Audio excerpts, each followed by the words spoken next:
jamaah? Alhamdulillah. Baik jamaah yang baru bergabung, hari ini kita sedang membahas tema rezeki mampet, jangan lakukan 9 hal ini. Nah, Masya Allah, gimana jamaah? Catatannya udah disiapin? Tadi yang pertama, yang membuat rezeki kita mampet, yang pertama itu adalah pelit dalam membagikan air. Yang kedua, yang membuat rezeki kita mampet itu memutus tali silaturahmi. Dan yang ketiga, menunda-nunda bayar hutang. Nah, sekarang kita akan masuk yang keempat. Tapi sebelum kita bahas lebih dalam, sebelum kita tanya sama guru-guru kita, saya mau ngajakin jamaah untuk nonton dulu tayangan berikut ini. Silahkan.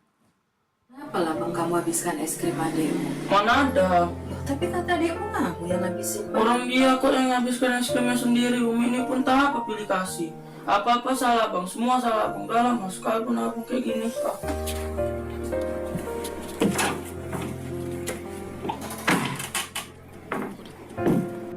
Ayah sama Umi selalu aja memperhatikan Cici. Subhanallah, nah ini mungkin curhatan bagi seorang anak nih, sering terjadi nih. Kadang kakak cemburu sama adiknya atau adik cemburu sama anaknya karena dia mengira bahwa orang tuanya lebih sayang pada salah satu anaknya. Nah tadi saya mau ke Ustaz Syam dulu, Ustaz Syam. Siap, Masih ada Mas yang belum dijawab yang nih. tadi itu ya, iya, ini membeda-bedakan. Maksudnya membeda-bedakan lalu membuat rezeki kita seret ini gimana sih? Mohon penjelasannya Ustaz Baik, Syam. bismillahirrahmanirrahim. Tabi guruku Habib Utsman, Bunda Tuti, Mas Mikdad, serta para alim ulama yang dimuliakan Allah Subhanahu wa taala.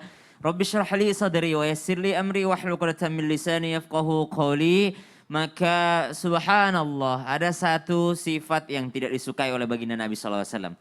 Dan ternyata dalam tema Islam itu indah hari ini, sifat ini atau sikap ini dimasukkan di dalam bagian keempat yang akan membuat rezeki seseorang itu agak mampet sedikit. Walaupun kita ketahui bersama rezeki itu sudah diatur sama Allah. Namun ada yang bisa kita ikhtiarkan, ada juga orang yang menyumbat sendiri rezekinya. Termasuk siapa yang menyumbat sendiri rezekinya? Orang-orang yang melakukan hal-hal hari ini insya Allah. Kita sudah bahas 3 dan kita masuk yang keempat. Apa itu? Seseorang yang membeda-bedakan perlakuannya terhadap anak-anaknya. Mungkin ayah bunda yang dimuliakan Allah Subhanahu wa taala tanpa bermaksud menggurui ataupun mengajari, karena ayah bunda mungkin lebih berpengalaman daripada yang berbicara. Mungkin rasa cinta itu memang ada yang berbeda. Tapi dalam hal keadilan itu harus sama. Adil bukan berarti sama rata, enggak. Adil itu menempatkan sesuatu pada tempatnya. Seorang sahabat Nu'man bin Bashir, ayahandanya datang kepada baginda Nabi Shallallahu Alaihi Wasallam. Ayahanda Nu'man bin Bashir ini atau dalam riwayat lain ibundanya yang datang. Berdua mereka datang kepada Rasulullah SAW. Lalu mereka bertanya, saya ingin membagikan ini kepada anakku Nu'man. Saya bagikan ini kepada anakku Nu'man. Saya mau kasih ini kepada Nu'man. Saya mau kasih ini kepada Nu'man. Yang itu juga untuk Nu'man. Yang itu juga untuk Nu'man. Maka kata Rasulullah SAW, anakmu ada berapa?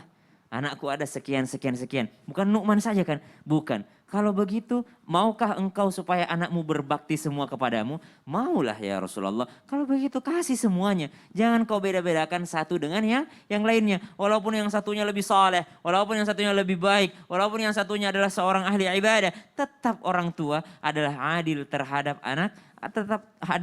anak-anaknya. Maka bagi Nabi SAW bukan melarang. Cuma Nabi SAW mengatakan saya tidak mau jadi saksi kalau kau bagikan cuma kepada satu orang anak. Maka dibagi secara seadil-adilnya, bukan bagi rata, tapi bagi secara seadil-adilnya. Subhanallah. Orang yang membeda-bedakan ini kalau dari hadis baginda Nabi SAW dilihat. Apanya yang dilihat?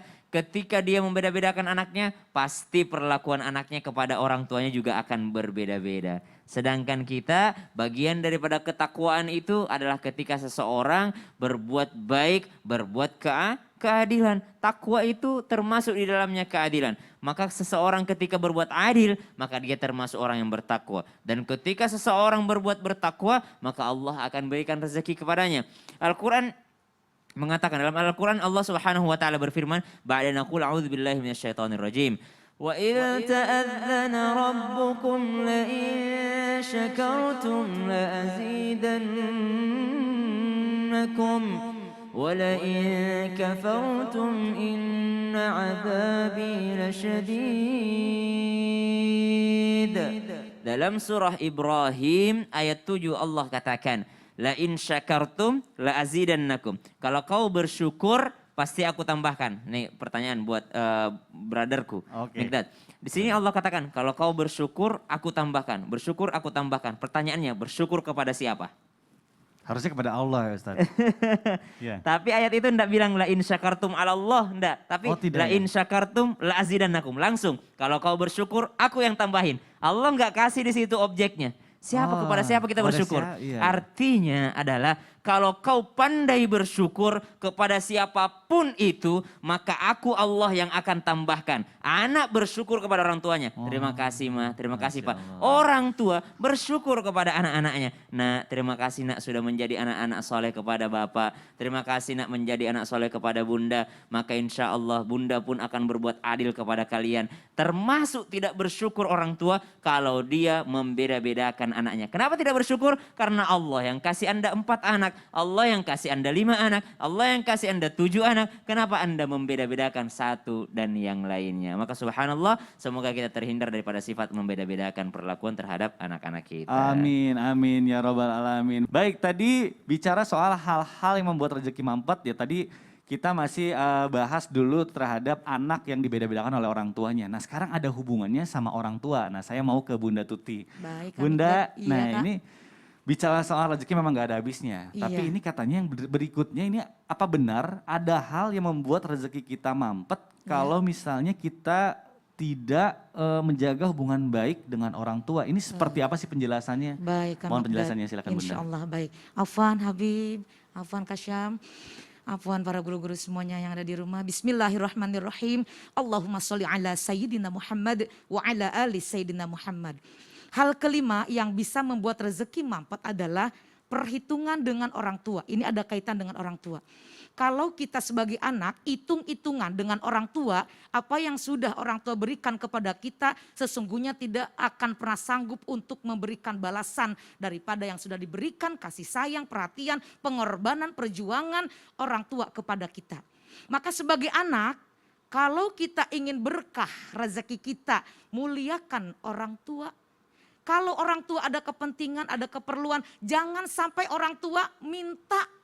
Jangan sampai orang tua nggak enak sungkan. Ya Allah, pinjam 100.000, pakai catatan dengan orang tua. Kalau dengan orang lain, is okay, Ustaz Sam, harus ada catatan. Tapi ini dengan orang tua, ya Rob.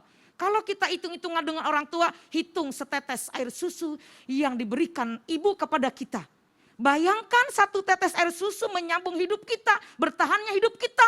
Hitung-hitungan dengan orang tua, ya Allah ndak berkah. Apa itu berkah? Ziyadatul khair. Maka Allah cabut keberkahan dari kita. Kalau kita apa-apa aja orang tua minta kepada kita, dihitung. Pinjam 1 juta, ngitung 2 meter. Pinjam 2 juta, ngitung 10 meter. Jadi itu apa artinya kalau hitung-hitungan dengan orang tua? Ya Allah.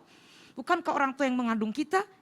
Ibu yang menyusui kita, ibu, kaulah wanita yang mulia, derajatmu 3 tingkat dibanding ayah.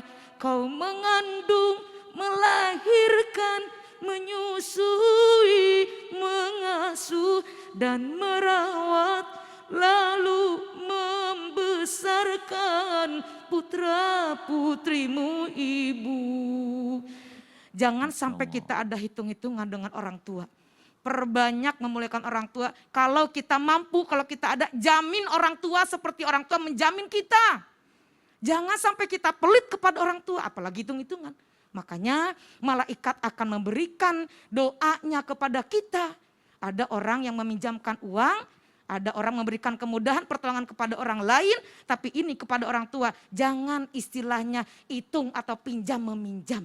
Untuk itu kita sebagai anak kalau bisa perjuangkan kebahagiaan orang tua. Walau kita tidak sanggup membalas jerih payah orang tua, pengorbanan orang tua, Masya Allah minimal kita sekarang kalau sudah mampu, jangan sampai orang tua itu nunggu kiriman dari kita, nunggu perhatian dari kita. Kita yang harus memberikan perhatian, yang harus memberikan kebaikan-kebaikan orang tua. Itu mungkin Kak Mikdad Masya ya. Allah, luar Masya biasa. Allah, iya. Kalau misalnya hitung-hitungan sama orang tua nggak akan ada habisnya. Tidak ya. akan pernah Saya dibalas soalnya jasa tahu orang tua. sekarang beli susu itu mahal. Jadi kalau misalnya mau dihitung-hitung, wah kita udah nggak akan Nggak pasti bisa, rugi lah ya ya Bunda Allah, ya. iya. Masya Allah buat anak-anak ini buat renungan bagi kita semua. Mudah-mudahan kita adalah termasuk golongan orang yang memuliakan orang tua. Amin, Amin, ya ya Allah, robbal amin, alamin. alamin. Baik jamaah, luar biasa, seru sekali pembahasan kita hari ini. Banyak sekali ilmu yang kita dapat.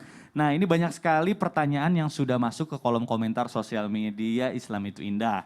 Maka dari itu kita sekarang masuk ke segmen Tanya Dong Ustadz. Kami semua tanya dong Ustadz. Masya Allah nih Ustadz Syam. Banyak pemirsa di rumah bertanya sama media sosial Islam itu Indah.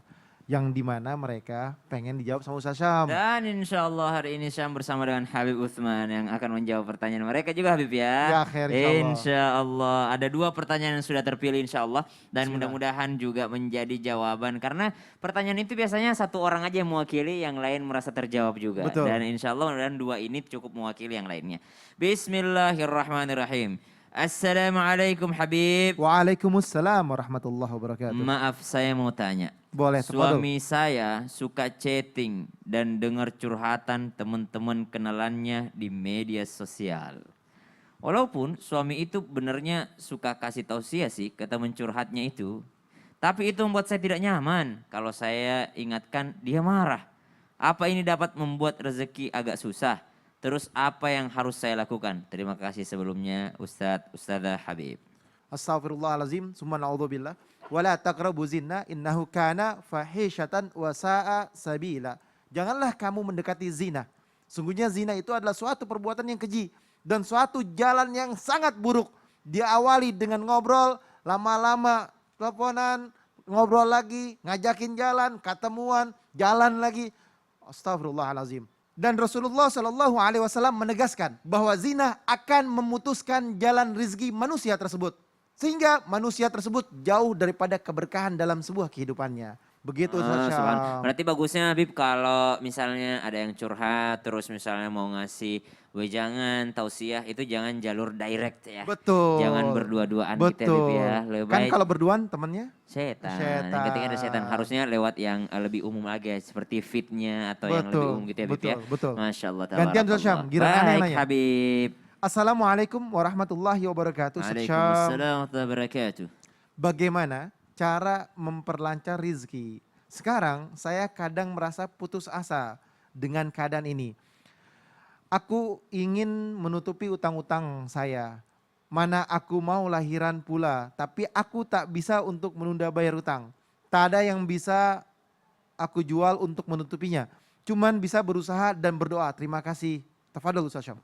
Yang pertama yang harus dilakukan jangan putus asa. La taqnatu min rahmatillah. Jangan kau putus asa atas rahmat Allah. La taqnatu min rauhillah. Jangan kau putus asa atas kebaikan Allah Subhanahu wa taala. Jadi kalau udah ada perasaan putus asa itu semangat kerjanya enggak ada, semangat usahanya enggak ada. Subhanallah, ketika dalam keadaan terdesak seperti ini, salah satu doa baginda Nabi sallallahu alaihi wasallam, Rabbi yassir wa la tu'assir, ya Allah permudah jangan persulit, Rabbi yassir wa la tu'assir. Kemudian membaca doa Allahumma inni a'udzubika minal hammi wal hazan wa a'udzubika minal ajzi wal kasal wa a'udzubika minal jubni wal bukhl.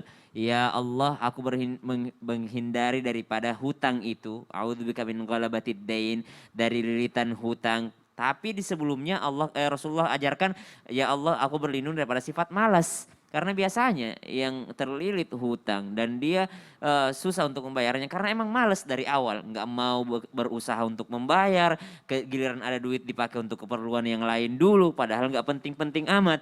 Maka subhanallah kata Rasulullah jangan males dulu. Jangan males baru saat itu minta sama Allah min ghalabatid daini wa qahrir rijal. Dan semoga kita semua merasakan mbaknya. Kita semua merasakan masa yang sulit ini, masa pandemi ini. Tapi insya Allah yakin fa inna ma'al usri usri yusra, inna ma'al usri yusra. Di setiap kesulitan itu ada kemudahan. Kami tidak mengatakan bahwa saya bisa merasakan kesulitan, enggak juga. Tapi kami ingin memotivasi bahwasanya setiap kesulitan pasti ada jalan kemudahannya di sana. Cari yang mudahnya saja, cari jalan kemudahan tersebut dan jangan berputus asa insya Allah. Masya Allah Ustaz Tapi Syam. Habib, apakah benar nih, masih ada lagi kan udah ada berapa tadi dibahas, udah ada 5. Betul. Ya. Selanjutnya ini, adakah sesuatu yang membuat seseorang mampetin rezekinya dan sulit mendapatkan keberkahan? Katanya ini tidak boleh dilakukan terlalu banyak dan katanya kalau bisa jangan dilakukan pagi hari. Betul nih. Apa itu? Ini sangat menarik Ustaz Syam. Yang dimana pagi hari itu kita harusnya mendekatkan diri kepada Allah Subhanahu Berarti wa ya, ta'ala. kita melakukan hal ini. Kalau begitu jamaah jangan kemana-mana, tetap di Islam itu indah. Jamaah, oh jamaah. Alhamdulillah. Alhamdulillah.